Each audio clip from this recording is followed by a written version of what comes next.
Magandang araw po mga kababayan at sa aking mga YouTube subscriber, magandang araw po. So update muna po tayo sa ating iniidolong si Peking Korean na also known as Krishna Mahusay. Kung ano na pong nangyayari sa kanyang buhay doon sa kanyang lola at sa kanyang pamilya. So ang dami ko pong nababasa na mga comment about sa kalapating hindi na nakabalik doon sa PB House, doon kay Sir PG. So, ang iba nagsasabi, baka daw na traffic, kaya hindi nakabalik si Chris na or ang kalapati, or yung iba naman nagsasabi na na naligaw, yung iba naman nagsasabi baka daw nahuli ni Dong Stevie kaya hindi nakabalik sa kanyang pinanggalingan. So, ang nakakatawa lang babasahin yung mga comment niyo po kasi iba-iba yung mga comment na nababasa ko. So, sabi naman ni Sir Paul, stop na po natin yung mga ganong issue kasi pribado na po yung pribado na po yung mga buhay nila, yung totoong pangyayari sa kanilang buhay. Kung okay man silang dalawa, respetuhin na lang natin yung mga desisyon nila ni Sir Paul at ni Krishna. Huwag na po nating dagdagan ng mga issue para hindi lalong gumulo yung pamumuhay ng dalawa, yung pagsikat ng dalawa. So, support na lang po natin kung anong mga vlog na upload ng dalawa. So, hindi lang yung yung isa-suporta natin. Kasi yung iba nagsasabi na stop na po sila kasi nawala na po kasi silang gana daw manood ng mga vlog nilang ni Sir Paul tapos ni Krista. Yung iba, doon na lang po kay Krishna. Yung iba naman doon kay Sir PJ. So, iba-iba din naman yung mga desisyon. So, wala naman tayong magawa. Respetuhin natin yung mga desisyon ng mga fans ng Chris Pao. Kasi po, nasasaktan din po sila. So, tayong manonood kung ano po yung sinasabi ni Sir Paul na respetuhin natin yung mga privacy nila. So, ngayon, ay update na lang po natin kung anong nangyayari sa kanya lang pamumuhay, lalong-lalo na kay Krishna kasi hindi natin na-update lagi si Krishna doon sa kanyang lola. So, alam naman natin, nakikita naman natin sa mga vlog ni Krishna, parang nag-i-enjoy. Dati, parang nakikita mo yung mga picture or mga upload ni Krishna, parang makikita mo na medyo nalulungkot pa siya or naninibago siya sa mga nangyayari kasi ang dami pong basher, ang daming nagsasalita na hindi maganda, hindi naman natin alam kung anong talagang totoo ng nangyayari sa kanila. So, kung ano mang nangyayari sa dalawa, so, re-respetuhin muna natin. Meron po silang privacy. Kung ano man yung mga desisyon nila, susuportahan na lang po natin. Kasi mga fans lang po tayo, naghihintay na magiging masaya ulit yung Chris Pao. So, ngayon, na-update muna tayo sa buhay ni Krishna. Ayan, kasi andun siya sa kanyang lola, sa kanyang mga magulang. So, nakikita natin na parang ginagawa na yung, may ginagawa si Krishna ng mga vlog. So, ang dami na niyang napupuntahan. Kasi, parang ini-explore niya yung pagiging dalaga at pagiging isang vlogger. So, ang dami na talaga nakakakilala sa kanya, ang dami nagpapapicture kahit doon sa sa groceryhan, yung namimili sila ng gamit ng kanyang kapatid na lalaki. Binilhan kasi nila ng damit yung lalaki nilang kapatid. Kasi ang bait talaga ni Krishna kasi inuunan niya yung mga kapatid niya, yung mga gulang niya. Lalo na yung lalaki kasi yan yung kasama nila. O saan sila magpunta, kasama talaga nila yung lalaki nilang kapatid. So, ang bait na ate ba si Krishna? Tingnan, hindi siya nagbabago sa kanyang mga pamilya kahit sabihin natin sikat na siya kasi dami na po niyang nagkakilala. Lalo na doon na sila sa beach, doon na sila naliliko. Meron pa rin nag-hi kay Krishna kasi nga po parang sikat. Hindi naman parang sikat na talaga si Krishna. Dami nang nakakilala sa kanya kasi daming pinakilig ng Chris Pao, di ba? Tayo nga andito lang sa sa cellphone, sa TV, kinikilig. Yung pa nakikita nila sa personal si Krishna, hindi kikiligin. So, sino ba naman ang hindi kikiligin kung makita mo yung totoong iniidolo mo?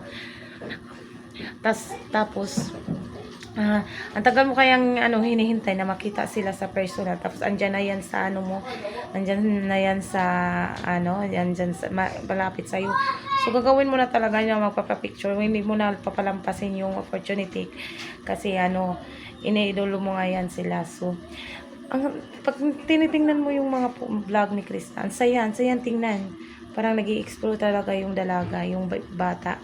So yung alam naman natin masayahin si Krishna, pero iba yung saya na nakikita ko sa kanyang pagmumukha, yung pagtawa niya, yung the way siya nga tumatawa, the way siya doon sa paliligo, parang nag-i-enjoy yung mga bata diyan. Parang free siyang gumawa.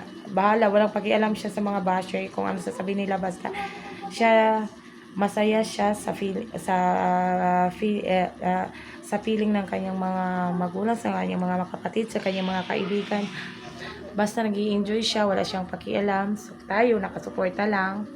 At hayaan natin yung bata na magiging masaya, mag-explore kung ano pang magandang opportunity na mararating ni Chris. Na alam ko, ang dami pang opportunity na marating ng batang yan kasi talented, ang galing sumayaw. Hindi ko pa siya naririnig ko konti yung mga kanta niya kasi, pero mga halong kalukuhan kasi yung mga kanta niya. Pero pag sumayaw si Chris na, lambot talaga ng katawan, manang-mana sa atin niya. Galing din sumayaw ng atin niya.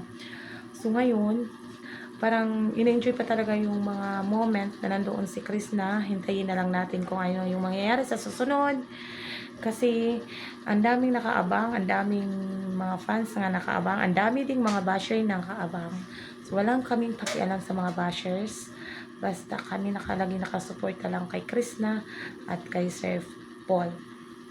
So advice ko lang sa iyo, dahil Krishna, na magiging masaya ka lang, mag-enjoy ka lang sa ginagawa mo. Ipakita mo ang tunay na pagkatao, walang halong kaplastikan. Kung ano ka dati, kung ano ka namin nakilala noon hanggang ngayon. Yan din na sana hindi magbabago, tuloy-tuloy pa rin na na nagiging tuloy-tuloy yung kabaitan mo sa iyong mga magulang. At alam namin na alam namin na ang taas pa ng iyong mararating, alam namin magtatagumpay ka sa iyong pangarap. So always pray to God, tapos magiging maingat lang. Huwag basta-basta gumawa ng mga hindi maganda, kasi andyan lagi yung mga basher nakatingin sa iyo, handang gumawa ng mga kwento-kwento kahit hindi naman nila alam, kahit simpleng bagay ginagawa ng mali. So wala tayong pakialam kung ano man sasabihin nila, basta go lang dahil Chris na andito lang kami sa iyo, na laging nakasuporta at nakaalalay sa mga video mo. Hindi kami bibitaw hanggang sa huli, hanggang magkausap kayo ulit ni Sir Paul. And abangan din namin yan. Hindi lang ngayon, sana soon makikita namin kayo ulit na magkasama. So enjoy ka muna dyan, mag-relax kasama yung buong pamilya mo. Tapos alam ko naman kumikita ka na, so kaya mo nang kaya mo nang gumastos para sa sarili mo, para sa pamilya mo. So basta mag-iingat ka lang lagi. Huwag basta-basta magtitiwala kahit sino. Huwag basta-basta magtitiwala sa kakilala mo pa lang. Ingatan mo lagi yung sarili mo. Alam mo kung matalino ka, alam ko madiskarte ka. Basta ito lang tandaan ko, kung sino man yung lumalapit sa iyo, huwag magtiwala agad. Busisihin mo muna kung yung kung dapat ba ito pagkatiwalaan o hindi. Huwag mo na gagawa ng desisyon na hindi dapat. Kasi nandyan ka na sa social media, andyan nakapisto ka na. So kailangan mo na lang i-maintain yung mga naniniwala sa iyo. Hayaan mo yung mga basher, wala silang magagawa sa yung pagsikat. Andyan ka na, sikat ka na. So ituloy-tuloy mo lang yan para makamit mo yung mga pangarap mo. Hanggang dulo, andito lang kami, mga Chris Pau fanatics, mga fans ng Peking Koreana. Chris, kay Chris na mahusay. So, andito lang kami laging sumusuporta sa iyo. I love you, Day Chris na. Mag-ingat ka lagi at God bless.